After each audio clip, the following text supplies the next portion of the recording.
Hello students, हम लोग पढ़ रहे थे एंटीजन एंटीबॉडी इंट्रैक्शंस। हमें पता है एक एंटीजन एंड एंटीबॉडी जो है वो आपस में इंट्रैक्ट होकर एंटीजन एंटीबॉडी कॉम्प्लेक्स बनाते हैं। ये कॉम्प्लेक्स एंटीजन एंड एंटीबॉडी के बीच में नॉन कोवैलेंट बॉन्डिंग के द्वारा होता है, जिन्हें हम प्राइमरी इंट्रैक्शंस कहते हैं। अब ये प्राइमरी इंट्रैक्शंस के बाद बनने वाले जो कॉम्प्लेक्सेस होते हैं, इनके फिजिकल स्टेज में चेंज होने की वजह से कुछ सेकेंडरी रिएक्शंस होती हैं, जो कि जैसे कि precipitation, agglutination, neutralisation, opsonisation and complement fixation, जिसकी सहायता से हम विभिन्न प्रकार की बीमारियां जो होते हैं उनको डायग्नोस कर सकते हैं, या उनको फैलाने वाले जो उनके लिए जो रिस्पॉन्सिबल माइक्रोऑर्गेनिज्म या एंटीजेंस जो होते हैं उनकी प्रेजेंस का पता लगा सकते हैं। उनके खिलाफ बनने वाली एंटीबॉडी जो कि सीरम में पाई जाती है, उनकी प्रेजेंस का हम पता लगा सकते हैं। लास्ट चैप्टर में इसी प्रकार के एक सेकेंडरी इंट्रैक्शन हमने प्रेसिपिटेशन या अवक्षेपण विधि की बात की थी। आज हम पढ़ेंगे एग्लूटिनेशन रिएक्शन। यह भी एक विशेष प्रकार का इंट्रैक्शन रिएक्शंस होती है जो कि एंटीजन एंटीबॉडी कॉम्प्लेक्स के ऊपर बेस्ड होती है। जब बाईवैलेंट एंटीजन या मल्टीवैलेंट एंटीजन के साथ कोई मल्टीमेरिक एंटीबॉडी जो होती है इंट्रैक्ट करती है, और ये जो एंटीजेंस होते हैं वो किसी सेलुलर सरफेस के ऊपर पाए जाते हैं, जैसे कि बैक्टीरिया या फिर आरबीसी या किसी भी सेल के ऊपर, टिश्यू सेल के ऊपर पाए जाते हैं। तो कोई भी जब मल्टीमेरिक या बाईमेरिक जैसे कि आईजीए, आईजीजी या आईजीएम प्रकार की एंटीबॉडीज़ जो होती है, जब वो इनसे इंटरेक्ट करती हैं तो वो इन कोशिकाओं के बीच में समूहन कर देते, क्रॉस लिंकिंग कर देते हैं, जिसकी वजह से उनमें क्लम्पिंग हो जाती है, उनका समूहन हो जाता है। इस विधि को हम बोलते हैं समूहन या एग्लूटिनेशन रिएक्शन। इस क्रॉस लिंकिंग की वजह से जो क्लम्पिंग होती है उसकी वजह से एक विजिबल समूह हमें दिखाई देने लगता है, और इसकी वजह से एक जो एंटीजन एंटीबॉडी जो होती है उनका जो समूह बनता है वो विजिबल फॉर्म में दिखाई देने लगता है। इसे हम बोलते हैं एग्लूटिनेशन या समूहन।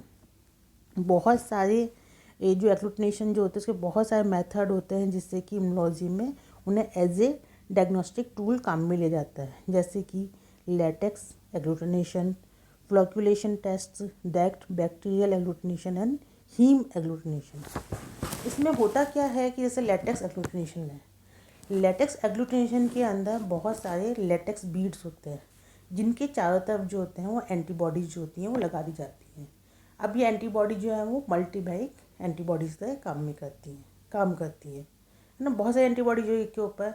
अब जब इस एंटीबॉडीज़ को ऐसे एंटीजेंस के साथ इनकॉर्पोरेट किया जाता है जो कि वो एंटीजन किसी सेल सरफेस के ऊपर हैं, मान लो किसी बैक्टीरिया के ऊपर हैं या आरबीसीज के ऊपर हैं या किसी और टिश्यू सेल के ऊपर हैं, तो उनके अंदर उस बीड के ऊपर पाया जाने वाला एक जो एंटीबॉडी है वो एक बैक्टीरिया या टिश्यू या सेल के एंटीजन जो है उसके साथ इंटरेक्ट करेगी। उसी बीड पे तुझे पाई जाने वाली दूसरी एंटीबॉडी जो है वो किसी दूसरे बैक्टीरिया या दूसरे जो सेल है उसके एंटीजन के साथ कॉम्प्लेक्स बनाएगी। तो इस तरीके से विभिन्न जो बैक्टीरिया या आरबीसी जो सेल्स जो होते हैं उनके बीच में क्रॉस लिंकिंग हो जाती है, उनमें आपस में उनकी क्लम्पिंग हो जाती है, समूह बन जाता है, जिसकी वजह से उनका समूहन या एग्लूटिनेशन हो जाता है। विजिबल फॉर्म में समूह बन जाते हैं, क्रॉस लिंकिंग की वजह से विजिबल फॉर्म में वो समूहन हो जाता है। तो इस प्रकार लेटेक्स एग्लूटिनेशन द्वारा हम किसी भी सैंपल के अंदर जो एंटीजेंस पाए जाते हैं, बैक्टीरिया जो है उसकी प्रेजेंस का हम पता लगा सकते हैं इस समूहन विधि के द्वारा। इसी प्रकार से फ्लोक्यूलेशन जो टेस्ट होते हैं उसको हम जो एंटीबॉडी डिटेक्शन होता है उसमें काम में ले जाता है। उसके अंदर जो कोई भी जो सीरम है उसके अंदर जब हम एंटीजन को इनकॉर्पोरेट करते हैं तो एंटीजन एंटीबॉडी के बीच में समूहन होता है, और जो विजिबल एग्लूटिनेशन बनता है, क्लम्पिंग होती है, जिसे कि हम नेकेड आई से देख सकते हैं, उसकी सहायता से हम एंटीबॉडी किसी भी एंटीजन के खिलाफ जो एंटीबॉडी सीरम में है या नहीं है उसको हम डायग्नोस कर सकते हैं या उसकी प्रेजेंस का हम पता लगा सकते हैं। इसी प्रकार डायरेक्ट बैक्टीरियल एग्लूटिनेशन भी हम जो होता है वो इसी मेथड के ऊपर बेस्ड होता है, इसी सेकेंडरी इंट्रैक्शन जो होता है उसके ऊपर बेस्ड होता है। एक बैक्टीरिया है, उसके ऊपर एंटीजेंस पाए जाते हैं, उसके खिलाफ बॉडी के अंदर एंटीबॉडीज़ बनती हैं। तो जब अगर वो एंटीबॉडी सफिशिएंट अमाउंट बन जाती हैं तो वो एंटीबॉडीज जो होती हैं, सीरम में पाई जाने वाली वो एंटीबॉडीज जो होती हैं, वो सैंपल में जो बैक्टीरिया होता है उनका एग्लूटिनेशन कर देंगी या समूहन कर देंगी। इस प्रकार बैक्टीरिया के ऊपर जो सरफेस एंटीजेंस पाए जाते हैं वो उस एंटीबॉडी के साथ क्रॉस लिंकिंग द्वारा एग्लूटिनेशन करते हैं, समूहन करते हैं और विजिबल क्लम्प्स बनाते हैं, जिसकी सहायता से हम उन बैक्टीरिया को डायग्नोज कर सकते हैं। इसी प्रकार हीम एग्लूटिनेशन होता है। कई बार क्या होता है कि जैसे आरबीसीज जो होती हैं उनके ऊपर एंटीजेंस पाए जाते हैं, उनके खिलाफ एंटीबॉडीज़ बनती हैं जो कि उन आरबीसीज जो होते हैं उनकी क्लम्पिंग या समूहन कर देती है, जिसे हम बोलते हैं हीम एग्लूटिनेशन। कई बार कुछ जो डिजीज़ होती हैं जैसे कि मम्प्स, मीज़ल्स, इन्फ्लुएंजा, जो कि विभिन्न प्रकार के वायरस जो होते हैं वो कॉज करते हैं। ये वायरस जो होते हैं वो आरबीसी सरफेस जो होते हैं उसके ऊपर ये अटैच हो जाते हैं और इन वायरस के अगेंस्ट जो एंटीबॉडीज़ बनती हैं वो जब इन वायरस के अगेंस्ट कॉम्प्लेक्स बनाती हैं वो एंटीबॉडीज, तो वो आरबीसीज की क्रॉस लिंकिंग कर देती हैं, उनका एग्लूटिनेशन कर देती है, जिससे हम हीम एग्लूटिनेशन करते हैं। तो इन वायरस की किसी भी सैंपल या पेशेंट जो होता है उसके ब्लड के अंदर इनकी प्रेजेंस का पता या तो हीम एग्लूटिनेशन या फिर इसके इनिबिशन द्वारा पता लगाया जा सकता है।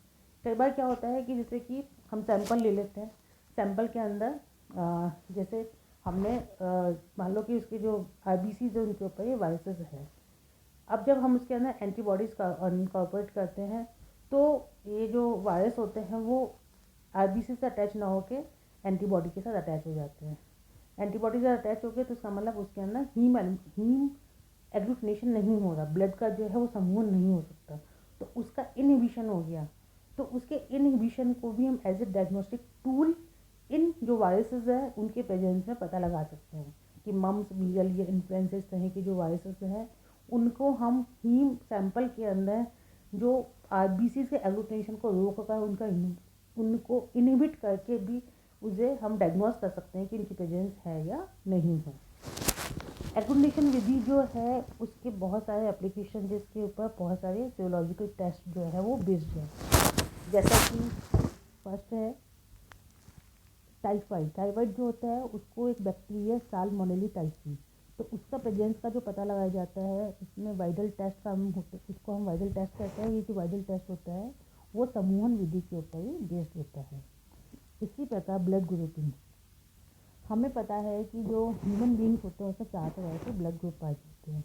Blood group A, B, AB और O, और किस पर बेस्ड होते हैं? आरबीसी जो होती हैं उनके ऊपर एंटीजेंस पाए जाते हैं, उनके ऊपर कुछ लिपोप्रोटीन्स पाए जाते हैं जो कि ग्लाइकोलिपिड्स पाए जाते हैं सॉरी, जो कि एंटीजन का काम करते हैं। ये 2 प्रकार के होते हैं, ए और बी। इनके खिलाफ जो होती है वो ब्लड के अंदर एंटीबॉडीज बनती है। लेकिन ये हमें पता है कि किसी भी बॉडी के अंदर एंटीजन ए है तो उसकी बॉडी की ब्लड के अंदर एंटीबॉडी ए नहीं बनेगी। इसी प्रकार से अगर बी है तो उसकी बॉडी के अंदर एंटीबॉडी बी नहीं बनेगी, लेकिन एंटीबॉडी ए प्रेजेंस होगी। इसी प्रकार जिसके एंटीजन ए है उसके एंटीबॉडी ए नहीं होगी, लेकिन एंटीबॉडी बी होगी। जिसके दोनों एंटीजन्स होते हैं उनके खिलाफ एंटीबॉडी शरीर में नहीं पाई जाती है, और वह व्यक्ति जिसमें कि दोनों एंटीजन्स नहीं होती उनके शरीर में दोनों प्रकार की एंटीबॉडीज पाई जाती है।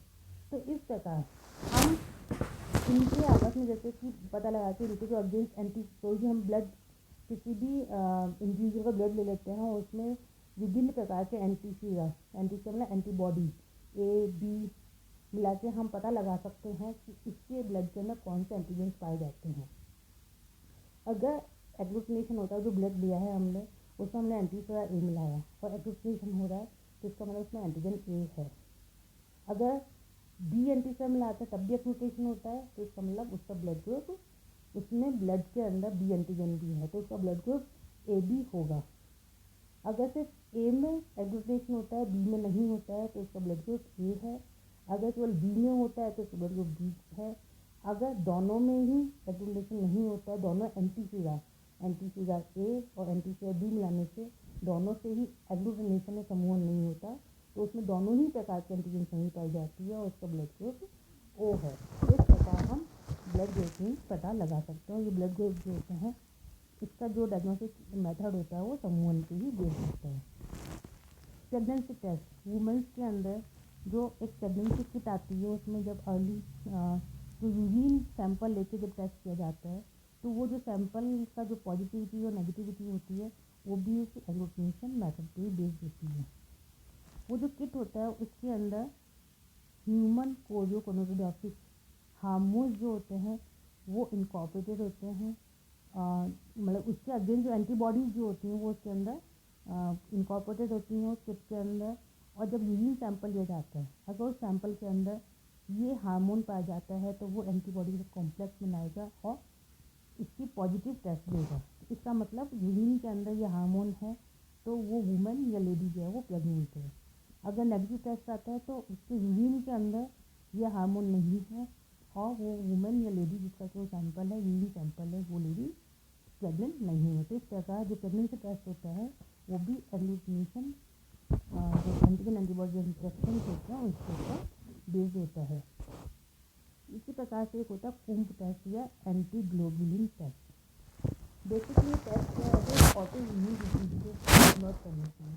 कई बार क्या होता है कि एक इंडिविजुअल के अंदर जो आरबीसीज होती है उसके ऊपर जो एंटीजेंस पाए जाते हैं उनके अगेंस्ट के इम्यून सिस्टम में एंटीबॉडीज बनना शुरू होती है, जो कि उन जो आरबीसीज होते हैं उनके एग्लूटिनेशन शुरू कर देते हैं, जिससे कि ऑटो इम्यून हीमोलाइटिक कंडीशन या डिजीज कॉज होती है, जिसके अंदर पेशेंट के अंदर खुद के ही जो आरबीसी के जो एंटीजेंस है उनके खिलाफ एंटीबॉडीज बनी है और वो एंटीबॉडीज होते हैं वो आरबीसी को नष्ट करना शुरू कर देते हैं, जिससे कि उसमें जो एनीमिया कंडीशन जो होती है वो कॉज होती है। इस डिजीज़ को ऑटो इम्यून डिजीज़ को पता लगाने के लिए कुम्भ टेस्ट या एंटी ग्लोबुलिन टेस्ट किया जाता है, जो कि समूहन विधि के ऊपर ही, समूहन मेथड जो होता है, एग्लूटिनेशन मेथड जो होता है उसके ऊपर ही बेस्ड है।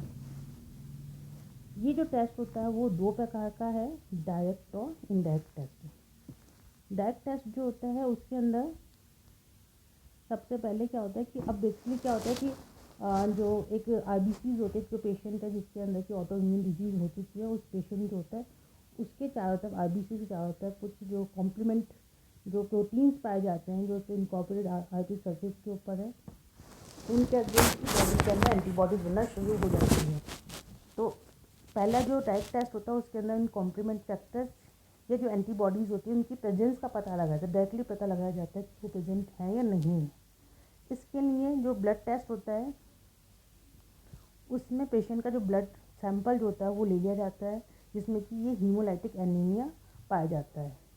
अब उसकी जो आरबीसीज जो होती हैं उसको हम जो होता है एक बार वॉश कर देते हैं, जिससे कि उसमें एक्स्ट्रा जितना भी जो दूसरे प्रकार की जो एंटीबॉडीज़ जो होती हैं या जो प्रोटीन्स होते हैं वो वॉश आउट हो जाते हैं।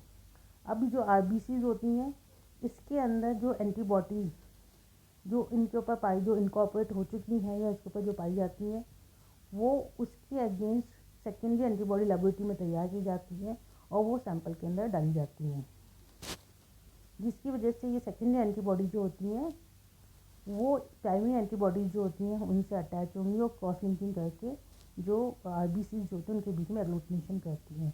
अगर एग्लूटिनेशन होता है तो इसका मतलब टेस्ट जो है वो पॉजिटिव है, जब पेशेंट जो है वो उस ऑटो इम्यून हीमोलाइटिक डिजीज़ से सफ़र कर रहा है, उसमें वो डिजीज़ पाई जाती है। इसी प्रकार हम इस टेस्ट को जो है वो इनडायरेक्टली भी कर सकते हैं। सेकंड मेथड है इसका इनडायरेक्ट कुम्भ टेस्ट या इनडायरेक्ट एंटी ग्लोबुलिन टेस्ट, जिसके अंदर बेसिकली क्या होता है कि वो जो प्रेग्नेंट लेडी जो होती है उसमें उसका जो प्रेगनेंसी के दौरान जो वुमेन होता है उसका सैंपल लिया जाता है, न्यूनेटल टेस्ट कहलाता है ये, और उसमें देखा जाता है कि उस वुमेन के अंदर, मदर के अंदर कहीं की एंटीबॉडीज तो नहीं बनी जो कि जो डेवलपिंग एम्ब्रियो है उसमें हीमोलाइटिक ऑटोइम्यून हीमोलाइटिक जो है वो कॉज कर सके। तो उसके अंदर रेसिपिएंट जो होता है उसका सीरम ले लिया जाता है, जिसके अंदर वो एंटीबॉडीज़ पाई जाती हैं। अगर वो एंटीबॉडीज ऐसे एंटीबॉडीज़ पाई जा रही हैं जो कि ऑटो इम्यून हीमोलाइटिक कॉज कर सकता है, डिजीज़ कॉज कर सकता है, तो इस मेथड द्वारा भले वो ये जो एंटीबॉडीज कितने भी कम अमाउंट में हो इसको हम डायग्नोस कर सकते हैं या इसकी प्रेजेंस का हम पता लगाया जा सकते हैं। रेसिपिएंट जो होता है इसके हम सैंपल ले लेते, इसके सीरम का सैंपल ले लेते जिसके अंदर वो एंटीबॉडीज होनी चाहिए।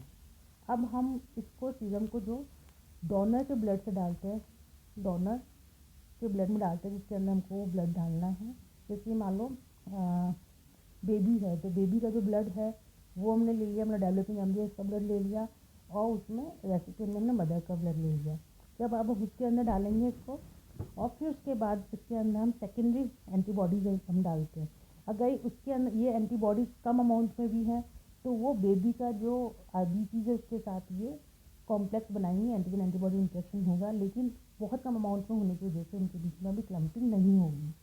अब हम जब इसमें सेकेंडरी एंटीबॉडी इसके खिलाफ बनने जो लेबोरेटरी में तैयार की गई है सेकेंडरी एंटीबॉडी जो कि एंटीबॉडीज के अगेंस्ट बनती है, उनको जब हम इनकॉर्पोरेट करते हैं तो ये आरबीसी के बीच में क्रॉस लिंकिंग कर देती है, समूहन होता है। अगर समूहन हो रहा है तो इसका मतलब टेस्ट पॉजिटिव है। इट मीन्स मदर के ब्लड के अंदर ऐसे एंटीबॉडीज बनी है जो कि बेबी के अंदर जाकर प्लेसेंटा के थ्रू जाके वो उसके अंदर auto immune haemolytic disease cause कर सकती हैं या उसके आरबीसी को नष्ट कर सकती हैं। इस प्रकार जो ग्लोबुलिन टेस्ट या पूम टेस्ट है उसके द्वारा हम ऑटो इम्यून हीमोलाइटिक डिजीज का पता लगा सकते हैं। तो ये तक एग्लूटिनेशन में भी नेक्स्ट चैप्टर में हम अन्य एंटीजन एंटीबॉडी इंफेक्शन के बेस्ड विधियों का अध्ययन करेंगे। Thank you.